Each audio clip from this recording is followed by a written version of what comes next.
Olá! Hoje eu vim aqui trazer um tema muito buscado por vocês, que eu sei que é um ponto de muitos desafios, dores e aprendizados também para muitas de vocês. Acho que para todas nós, para falar a verdade, que é o tema relacionamentos, especialmente os relacionamentos amorosos, porque dentro do Human Design nós podemos compreender melhor as dinâmicas dos relacionamentos, não só para os amorosos, mas também familiares, com o seu círculo de amigos, assim como com uma possível sociedade, os funcionários aí da sua empresa. Mas hoje eu quero falar sobre essas dinâmicas com foco nos relacionamentos amorosos. Por quê?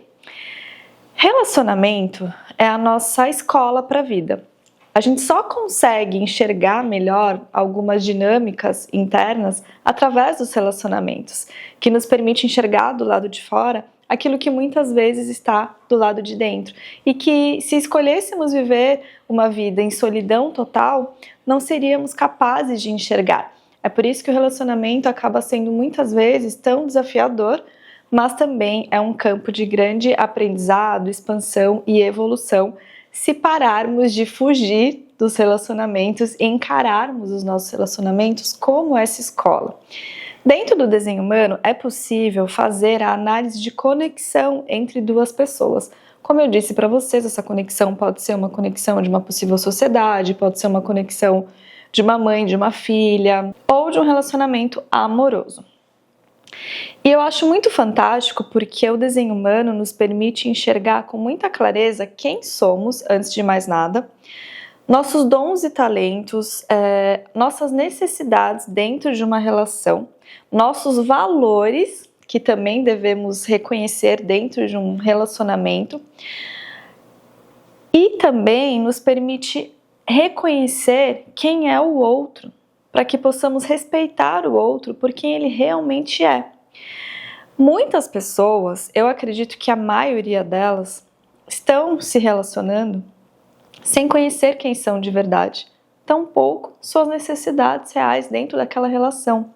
Muitas pessoas acabam entrando em dinâmicas de relacionamentos recriando o passado, recriando mais do mesmo, projetando no outro expectativas, projetando no outro aquilo que não recebeu do pai, da mãe. E o autoconhecimento, principalmente através do desenho humano, nos permite reconhecer essas dinâmicas porque nos permite reconhecer o nosso impacto na vida do outro e como o outro está impactando nas nossas vidas também. E para isso nós podemos observar vários aspectos ali do gráfico. O mapa inteiro revela, traz clareza sobre isso. Mas eu gosto muito de falar sobre os 9 centros. Por quê? Dentro do Human Design existem os 9 centros, que são as figuras geométricas. Nós já passamos aí de seres de 7 centros para seres de 9 centros principais, porque temos vários outros menores no corpo todo. Mas quando você tem um centro definido, ou seja, preenchido com cor no teu gráfico, no teu desenho humano, ele representa uma energia que você acessa de forma consistente e também uma energia que você emana para outras pessoas. Então, quando você entra numa sala, quando você cruza com alguém, quando você se relaciona com alguém, você tem uma assinatura energética, uma energia que você está trazendo para aquele relacionamento, para aquele ambiente. E isso é determinado através da sua definição, ou seja, dos centros que você tem preenchidos com cor no teu mapa. A sua não definição, que são os centros em branco no seu gráfico, representam como você está recebendo e amplificando as energias das pessoas e dos ambientes que você escolhe frequentar. Então isso já traz muita clareza. E cada centro tem um tema principal e uma função. Se a gente olha, por exemplo, para os centros das extremidades, lá embaixo a gente tem o centro raiz, que fala sobre uma pressão para agir no mundo, movimento, ele tem relação com as glândulas adrenais do nosso corpo, então essa pressão para agir, que precede os inícios, os movimentos nas nossas vidas em prol de colocar os nossos sonhos no mundo, de fazer as coisas acontecerem. Lá em cima, na outra extremidade, nós temos mais um centro de pressão, mas é uma pressão mental, que é o centro da cabeça, que é aquela pressão que a gente sente muitas vezes para ter todas as respostas para os nossos questionamentos, para compreender dinâmicas do passado. Depois disso, nós temos 3 centros de consciência. O esplênico, que traz uma consciência instintiva. O ágina, lá em cima, que traz uma consciência mental, que é o centro que procura resolver os questionamentos lá da pressão do centro da cabeça. E do outro lado, nós temos o centro do plexo solar, que é um centro de consciência emocional, mas que atualmente está trabalhando muito mais como um centro motor ainda. Isso porque muitas vezes as emoções levam as pessoas a agirem no mundo. São motoras. Eu sinto uma raiva, eu quero agir, ou eu falo alguma coisa que eu não deveria para alguém, ou eu tomo uma decisão que depois eu me arrependo. Muitas pessoas ainda agem assim, são reativas. Mas ele está passando por esse momento de transição para se tornar um centro de consciência emocional. É muito mais sobre você entender a sabedoria das suas emoções, ganhar clareza do seu universo emocional do que sair agindo em cima de qualquer emoção que chega para você. Depois disso, temos o centro sacral, que é outro centro motor, né? Nós temos 4 centros motores, então o raiz, que eu falei para vocês que é pressão, mas é motor também. O sacral, que é um centro de criatividade, de energia vital, de produtividade, de prosperidade, de sexualidade, que somente as geradoras e as geradoras manifestantes têm definido. O plexo, que eu falei para vocês que é consciência, mas também motor de emoções, né, que as emoções levam as pessoas a agirem. E o ego, que é o centro pequenininho, o triângulozinho pequenininho, que é um centro motor relacionado à nossa força de vontade e motivação para conquistar um determinado objetivo, para realizar uma determinada tarefa e depois precisa de pausa e de descanso. Tem muita relação com o mundo material. E aí a gente entra no centro da garganta, que é um centro de expressão, de manifestação, de comunicação, dependendo do centro que está conectado com essa garganta. E por último, o centro G, que é um centro de identidade, amor e direção, que é onde mora a lei da atração, porque ele é o monopolo magnético dentro do Human Design. Ele atrai para a tua vida tudo que precisa ser visto por você, para que você possa, se for preciso, recalcular a rota e voltar para o teu alinhamento, para a realização dos seus desejos. Então, quando você tem um centro definido, é uma energia que você tem acesso consistente, que você emana para as pessoas. Quando você tem um centro em branco não definido, você recebe e amplifica aquela energia das pessoas, tá? Com essa informação, você já deve estar começando a perceber o quanto ter acesso a esse conhecimento é valioso. Dentro do desenho humano, a gente estuda que quando 2 pessoas se relacionam, existe uma terceira energia que é formada através dessa dinâmica relacional. Então, se você tem a sua energia, ou seja, o seu mapa de Human Design, e você se relaciona com a energia do outro que tem o mapa de Human Design dele ou dela, esse gráfico, né, 1 mais 1 não dá 2, 1 mais 1 dá 3, porque unindo esses 2 gráficos, nós temos a formação de um novo gráfico, de uma nova dinâmica ali. Pode ser, por exemplo, que você seja uma projetora e ao se relacionar com outro projetor ou outra projetora, o gráfico de vocês juntos vire um gráfico de uma geradora ou de uma geradora manifestante, por exemplo. Então, juntos vocês têm acesso a energias que sozinhos, separados, vocês não conseguiriam ter acesso, a não ser que conhecessem outras pessoas, enfim, que pode ser amigos também que fornecessem essas energias. Mas eu não vou entrar muito nessa parte agora. O que eu quero trazer para vocês é alguns exemplos com relação aos 9 centros. Então, por exemplo, se uma pessoa que tem o centro G definido se relaciona com outra pessoa que também tem o centro G definido, e olha só, o centro G fala sobre identidade, direção e amor. Quem tem esse centro definido tem muita clareza de onde quer chegar, do que quer para a sua vida no futuro, de como quer que seja o seu estilo de vida, da sua identidade, tem uma identidade mais fixa, né, que a gente costuma chamar assim dentro do desenho humano. E quem não tem esses temas estão mais em aberto, sabe? Então são as pessoas que podem mudar de direção, podem mudar de identidade, dependendo de com quem se relacionam. Mas se a gente tem 2 pessoas com o centro G definido se relacionando, essas 2 pessoas precisam ter visões parecidas do futuro. Ou seja, não adianta uma pessoa que deseja ter um estilo de vida mais leve, tranquilo, de conexão com a natureza, morar no interior, por exemplo, ter uma vida mais slow, digamos assim, se relacionar com uma pessoa também de centro G definido, que quer ter uma vida mais frenética, morar em São Paulo, trabalhar numa multinacional e todo final de semana frequentar festas, por exemplo. Percebe? E ambas não devem desistir daquilo que elas acreditam para a vida delas. Então pode ser que seja uma relação mais conturbada, mais desafiadora, porque centros G definidos precisam honrar aquilo que querem para suas vidas e não mudar para se adequar a outras pessoas. Agora, se a gente tem uma relação de um centro G definido e um centro G não definido, e quem tem o centro G definido está impactando na direção de vida desse centro G não definido, e esse centro G não definido gosta disso, gosta de para onde a vida dele está sendo levada, é perfeito.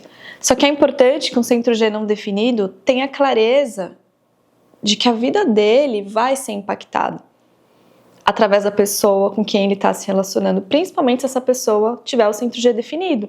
Então, por exemplo, se você não tem o centro G definido e está se relacionando com uma pessoa e você não gosta da direção que a vida dela está tomando, você não concorda com os hábitos e estilo de vida que essa pessoa está levando, por mais que você tente manter outros hábitos e direcionar a sua vida para outro rumo, vai ser muito mais desafiador. Você vai precisar colocar energia extra nisso para você conseguir sustentar isso, porque pode ser que a sua vida seja levada pelos hábitos e pela direção da vida desse centro G definido.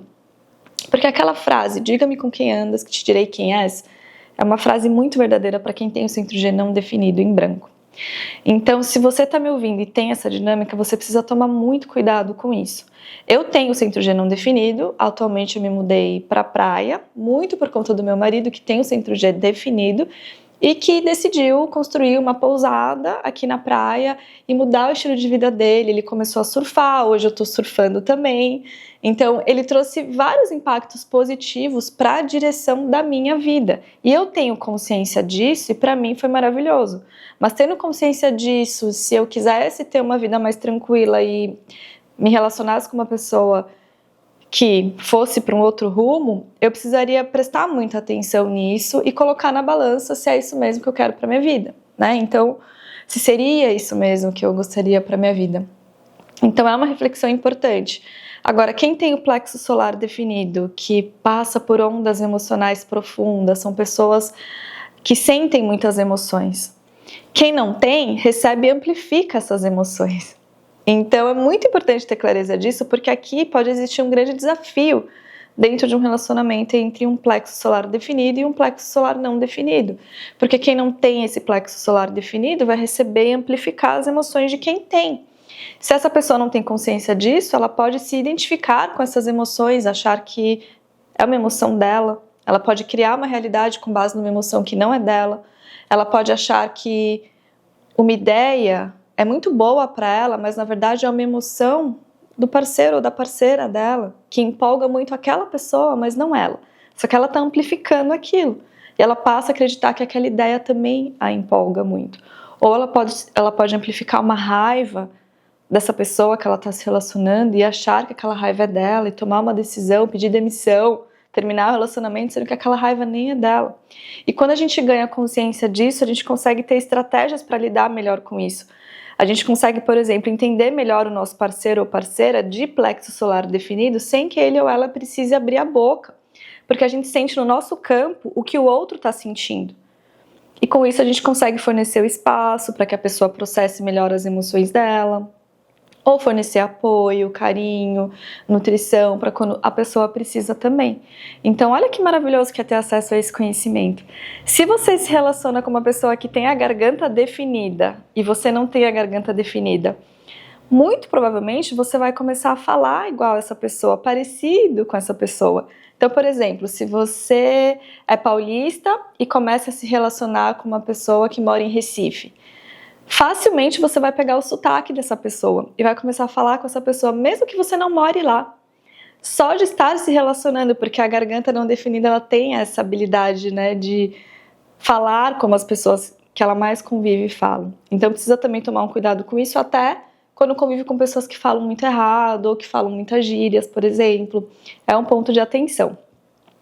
Eu não vou passar por todos os centros aqui, mas eu queria já trazer essa consciência para vocês, principalmente sobre esses 3 centros. Claro que todos os outros são fantásticos, assim, para a gente compreender melhor as dinâmicas dos nossos relacionamentos, mas eu quero dizer para vocês que o amor transcende o Human Design. Então o Human Design ele não deve ser uma ferramenta utilizada como determinista, como um livro de regras, porque quando você gera esse gráfico de compatibilidade dentro do sistema, existe um marcador ali que revela se essa relação é uma relação mais de amizade, se é uma relação de muito sucesso, de muito eletromagnetismo, se é uma relação de muitos desafios. E às vezes nessa linguagem eles são muito deterministas mesmo, sabe? Eles dizem, acho que tem um marcador que fala até assim, melhor procurar outra pessoa, melhor cada um seguir o seu caminho, alguma coisa assim. E esses dias eu vi até o depoimento de uma mulher falando que ela estava há anos vivendo desenho humano e estava super encantada, realizando vários sonhos, e o quanto essa ferramenta ajudou ela em várias questões da vida, mas que agora, recentemente, ela conheceu uma pessoa na qual ela estava se dando muito bem, estava apaixonada por essa pessoa, e ela resolveu gerar esse gráfico de conexão e se deparou com esse marcador que dizia melhor cada um seguir o seu caminho, alguma coisa desse tipo. E ela acreditou muito naquele marcador ao ponto disso condicioná-la, ao ponto disso fazer com que ela enxergasse o relacionamento dela com outros olhos. E as nossas crenças e as nossas narrativas, a nossa linguagem criam a nossa realidade. Então a gente precisa tomar muito cuidado com isso. Eu sempre falo para as minhas alunas e mentoradas que estudam desenho humano comigo o quanto a gente precisa tomar cuidado com a forma como a gente passa as informações para as pessoas. Porque à medida que as pessoas acreditam muito em algo, aquilo vai se tornar realidade na vida delas. E o desenho humano, na verdade, é maravilhoso, que nos ajuda a reconhecer o nosso poder, os nossos dons e talentos. E quando a gente honra isso, a nossa realidade espelha isso de volta pra gente, quando a gente honra o nosso poder. Mas se a pessoa está usando com uma linguagem mais determinista, como se fosse um livro de regras e falando muito sobre as vibrações baixas do seu gráfico, isso pode ser muito desafiador para você. Então tome muito cuidado com isso e principalmente com as informações que você lê por aí na internet. Gente, tome muito cuidado, porque a internet é meio que terra de ninguém. Então você precisa filtrar, procure alguém para fazer essa análise para você. Seja muito cautelosa mesmo, não saia abraçando como uma verdade absoluta tudo que você lê por aí, porque você sempre tem uma escolha. O desenho humano revela informações importantes sobre a dinâmica desse relacionamento, sobre quem é você, quais são as suas necessidades, quem é o outro e quais são as necessidades dessa outra pessoa, para que você possa escolher se você quer continuar nessa relação e lidar com esses possíveis desafios que todo relacionamento vai ter, ou se você escolhe seguir o seu caminho. Mas é uma escolha. Eu já vi várias vezes casais que se relacionam há muitos anos, que estão super bem, e que no mapa revela que é um casal de muitos desafios, é um relacionamento de muitos desafios, um relacionamento que era melhor cada um seguir o seu caminho, mas que escolheram lidar com isso e estão muito bem com isso, nesse relacionamento, percebe? Então eu acho que a gente sempre tem uma escolha, o amor transcende o Human Design, a gente não pode se condicionar com isso, mas o Human Design revela dinâmicas importantes sobre a nossa relação, justamente para que possamos ter consciência disso, e a consciência muda tudo. O perigo está na inconsciência, que é quando eu me deixo levar pelas dinâmicas, eu não sei quem eu sou, muito menos quem o outro é, eu não respeito quem eu sou, muito menos tenho respeito pelo outro, e com isso o relacionamento vira um caos. Então, se você quer conhecer mais o seu mapa, quer se aprofundar nesse conhecimento que é maravilhoso, eu vou deixar um link aqui de um formulário para conhecer um pouco melhor do seu momento atual e poder te direcionar para aquilo que está mais alinhado para você nesse momento, se é uma análise com foco em relacionamento, se é uma análise com foco em carreira, se é alguma jornada comigo que eu já tenho pronta, por exemplo, o aprofundamento no Human Design, para você trabalhar com essa ferramenta também ou implementar ela nos seus atendimentos, tá bom? O link tá aqui embaixo, assim como o link para você gerar o seu mapa também. Vejo vocês no próximo vídeo.